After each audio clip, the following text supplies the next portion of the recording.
Dans ce deuxième chapitre, j'aimerais te parler de Abraham, le père de la foi.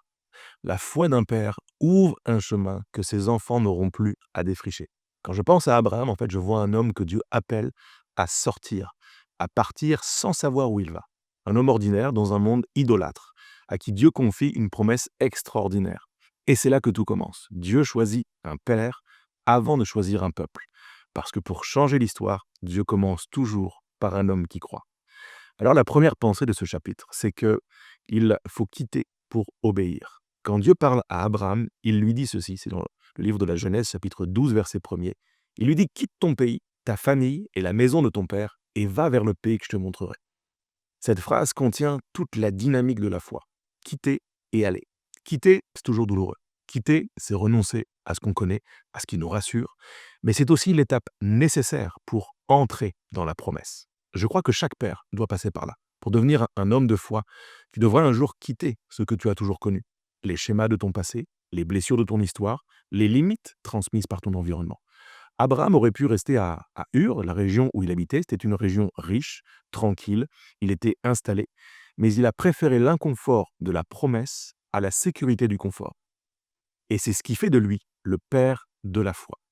Dieu ne te bénit pas là où tu es à l'aise, mais là où tu obéis.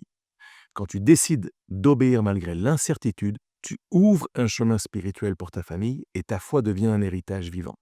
Deuxième pensée dans ce chapitre, elle nous parle de la foi d'un père. Il va croire pour les autres. Abraham n'a pas seulement cru pour lui, il a cru pour une génération qu'il ne verrait jamais. Dieu lui promet une descendance aussi nombreuse que les étoiles, alors qu'il n'a même pas encore un fils. Mais il choisit de croire quand même. La Bible nous dit dans l'épître de Paul aux Romains, chapitre 4, verset 3, que Abraham crut à Dieu, et cela lui fut imputé à justice. C'est ça, la foi d'un père, croire. Quand tout semble impossible, persévérer. Quand les années passent, espérer. Quand même les faits, la réalité contredit les promesses. Abraham n'a pas eu une foi parfaite, mais il a eu une foi persistante. Et cette foi a fait naître une lignée, parce qu'un homme qui croit devient une source. La foi d'un père ouvre le ciel sur sa maison. Même si tu ne vois pas encore le fruit, continue de croire, parce que la foi aujourd'hui prépare la bénédiction de demain. Ta persévérance devient la fondation spirituelle de tes enfants. La troisième pensée de ce chapitre, c'est entre la promesse et l'accomplissement, la foi va être éprouvée. La foi n'est jamais un long fleuve tranquille. Entre la promesse et son accomplissement, il y a toujours le désert, le silence. Abraham l'a connu avec la stérilité de son épouse, avec l'attente, les incompréhensions, les doutes. Il a parfois voulu aider Dieu, comme en faisant un enfant avec Agar, il a eu Ismaël, mais Dieu lui a appris la patience, parce que la foi du Père n'est pas seulement une foi qui commence, c'est une foi qui tient ferme, qui tient bon. Il n'y a pas de foi sans fidélité. Beaucoup d'hommes croient un jour, mais peu persévèrent toute une vie. Or, la foi d'un père, c'est justement celle qui dure, qui résiste aux saisons, aux assauts, aux difficultés, qui reste debout, même quand tout semble silencieux, quand Dieu semble silencieux. Dieu n'a pas oublié Abraham, et il n'oubliera pas non plus l'homme qui marche fidèlement, même dans le flou. Là où tu crois que Dieu est silencieux, il est en train de construire un témoignage. La quatrième pensée de ce chapitre, c'est que Abraham a cette foi qui marque les générations.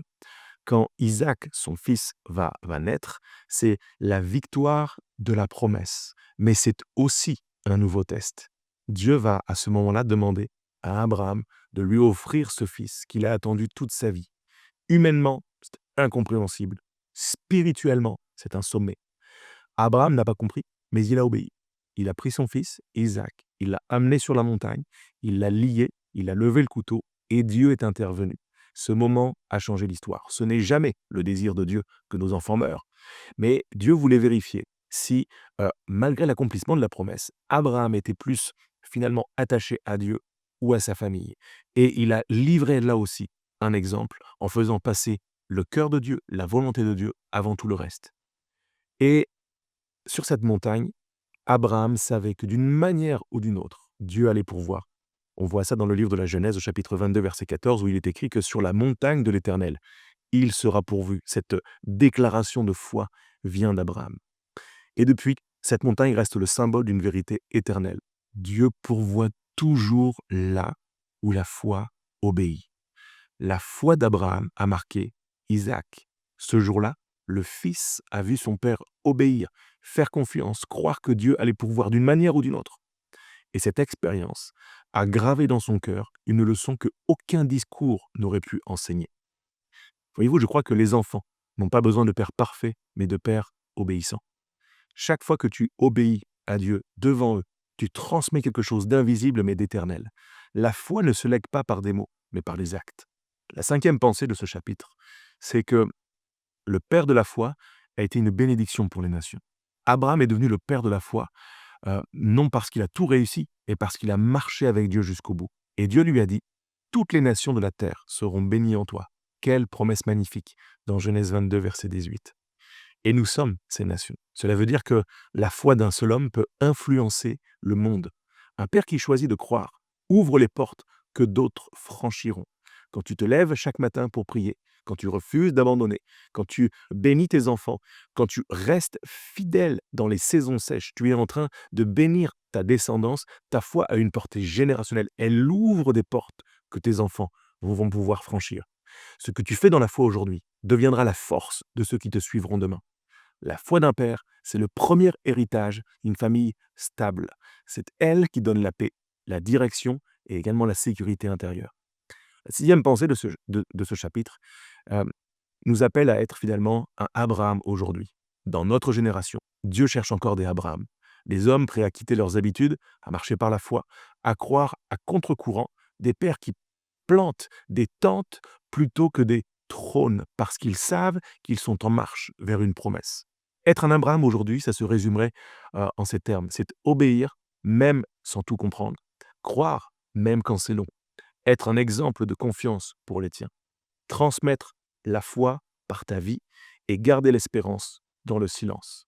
Le père de la foi, c'est celui qui regarde ses enfants et qui leur dit « Je ne sais pas ce que demain réserve, mais je sais en qui j'ai cru ». Alors, en résumé, Abraham, c'est marcher et transmettre.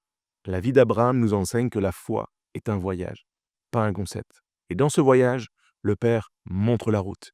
Il quitte pour obéir, il croit pour sa famille, il persévère dans l'attente, il obéit dans l'épreuve, il transmet dans la fidélité et il bénit jusqu'à la fin. La foi d'un père trace la carte du futur pour ses enfants. Abraham n'était pas un super-héros, c'était un homme de foi, fragile mais déterminé. Et Dieu s'est servi de lui pour bénir tout un peuple. De la même manière, Dieu veut se servir de toi. Ta foi compte, ta fidélité inspire, ta confiance laisse une trace éternelle. Alors marche, même si tu ne vois pas encore le pays promis. Marche, même si tout en toi veut t'arrêter. Parce que la foi d'un père n'a jamais été vaine et ne sera jamais vaine. Dieu fera de toi, comme Abraham, une source de bénédiction pour la génération à venir. La foi du Père aujourd'hui est la force du Fils de demain. Alors je te laisse avec ces promesses et je t'invite à aller saisir tout le reste à travers le livre Repères qui est disponible sur le site jérémypoulet.com. À très bientôt.